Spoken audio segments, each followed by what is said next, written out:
I have a lot of nostalgia for the Fresh Prince. I remember listening to his first two solo records on the way back and forth from vacation. I'll always treasure those moments. Just 5 years ago, he was on top of the world, the first rapper to be both a rapper and an actor and be successful at both. He was considered the coolest guy in Hollywood. These days, he's a joke. I have mixed feelings about his fall from grace, and here I will tell you how it happened. Let's get with it. He started out in a rap duo called DJ Jazzy Jeff and the Fresh Prince. It was pretty standard old school hip hop for the time, lighthearted and fun and no cursing. Overall, it's not exactly Tupac, but it's still good stuff. I especially like Summertime and the classic Nightmare on Elm Street parody, Nightmare on My Street.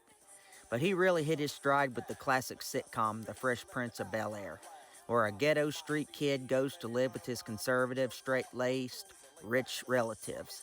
The theme song has gone on to be his most famous hit. I'll probably review this show at some point, so I won't go over it here, but I will say it was one of the best shows of the 90s, and it proved that Will could act. He became a big star when he starred in a couple of neat sci-fi flicks, one of which was a childhood favorite of mine called Independence Day, and the other one was Men in Black. Many more hits of various genres would follow. Then he went solo. His first two solo albums were Big Willie Style and Willennium. At the time, I thought this was prime material. You gotta remember, I hadn't discovered Pac or gangster rap yet. In hindsight, the records were nice, guilty pleasure entertainment. And honestly, his biggest critique as a rapper is that he's a bit cheesy. And it's true. Even back with Jazzy Jeff, songs like Parents Just Don't Understand were pretty cringy and dopey. His big hits from this period were songs like Getting Jiggy With It, Miami, and Wild Wild West. None of these are particularly great songs, though they're catchy in a dumb, fun sort of way. I actually prefer deep cuts like Yes Yes Y'all, Candy, and It's All Good. To me, these unheralded gems are his actual great songs, rather than lightweight stuff like his singles. His trademark as a rapper is his flat refusal to use explicit cursing. No F-bombs here. The reason is because his grandma caught him cursing when he was a teenager, and she told him that real men don't use that kind of language. In his early days, his tame rap songs were the rule rather than the exception, but it made him stand out as a solo artist. He was the one rapper you could listen to in front of your parents, and that gave him a bigger audience. It might have hurt his street cred, and many considered him old-fashioned and outdated for not keeping up with the times. But honestly, it's hard not to admire a guy who does things his own way. His decline as a rapper came soon. After his first two albums were big hits, his third album, Born to Reign, was a blink and you'll miss it affair. Honestly, he never really made anything notable again, and his fourth album, Lost and Found, is an apt title, because I have never heard of the thing before doing research for this video. He was washed up as a rapper, but his career as an actor was better than ever. In fact, I would say that Smith is a better actor than a rapper, and I think the consensus agrees with me. His wife was actress Jada Pinkett, and frankly, I think she's a slimy, selfish person. A woman can make or break a man, and I happen to think there's three kinds of women. There's June Carters who save their men, Linda McCartneys who are easygoing and support their men with a calm presence, and then there's Yokos who ruin their men. I hate Yoko, but I have to admit that if anything, Jada is not just a Yoko type of person, but I even think she's worse than Yoko. After all, Yoko didn't ruin John Lennon, she just made him worse. Jada Pinkett has, for all intents and purposes, ruined her man. In the last decade, she seems to have done everything she could to embarrass and humiliate her husband. She has been open that she wasn't happy about marrying him at first. She insisted on an open marriage, and she put all their affairs and dirty laundry out in the press, as if she's bragging about it. See what she does to Will here. Sam Perot is coming to the table. She's going to be at the red table. Would you say she has been instrumental in you and I redefining our relationship?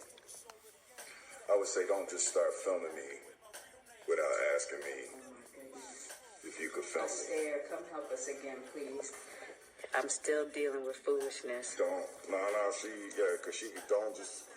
Would you say that she helped us heal the hurts that we caused one another? My social media presence is my bread and butter, okay? So you can't just use me for social media and not, don't just start rolling. I'm standing in my house. Ouch. To make matters worse, she had an open affair with her son's friend. Apparently, they have been basically divorced in everything but legality for a while now. But it's obvious Will is still crazy about her and is willing to go down with the ship, and she seems happy to drag him down with her. By the way, I won't go into his kids, but frankly, they're as crazy as the mother. In fact, the son was so grateful to his parents, he tried to get legally separated from them, despite Will getting him into movies. Then there was the slap heard around the world. Jada has a condition called alopecia that causes her to lose her hair. She shaved her head when they went to the Oscars, where Chris Rock made a funny, if somewhat cruel joke about her bald head. At first, Will laughs, but then she gives him a look, and then he went on stage and ruined his career by slapping him in front of everybody. Rock handled it like a pro, and though Smith ended up winning an award, all anyone cared about was the funny slap that ruined his career. Honestly, I think this is unfair. In his mind, he was just defending his wife. Honestly, if it was anyone other than a psycho narcissist like her, I would have defended it myself. To make matters worse, Jada was childhood friends with the great Tupac Shakur. Though they were never a real couple, Jada has often talked about him as if he was the one that got away. Will Smith has said publicly that she talks about him all the time and he's jealous of Pac. If you dug deep, you could probably see that he feels she just settled for him instead. Nothing has been the same since. He has since tried to resurrect his music career by putting out a new album. In all fairness, I haven't heard it, but the critics have pretty much universally slammed it as a vain attempt to be relevant again. And his single, Pretty Girls, well, let's just say it's one of the cringiest songs I've heard in a long time. And I'm easier on it than others are. What do I think of Will? I think he's a tragic figure. I don't like him as a person, and I despise his sociopathic wife. But I will always have nostalgia for his old hits. His work with Jazzy Jeff was legitimately solid material, and his first two solo albums were flawed but fun. And The Fresh Prince was a show I always liked a great deal. And I also love Independence Day. But these days, Will went from perhaps the biggest star in the world to a big joke. A henpecked cuckold husband who got ruined and emasculated by his cheating wife. Is there a comeback in his future? Perhaps not as a rapper. Though, yeah, Pretty Girls proves that ship has sailed. I can't say I'm cheering for him, necessarily, but I will say that I can't help but feel sorry for him. He is the Fresh Prince in exile.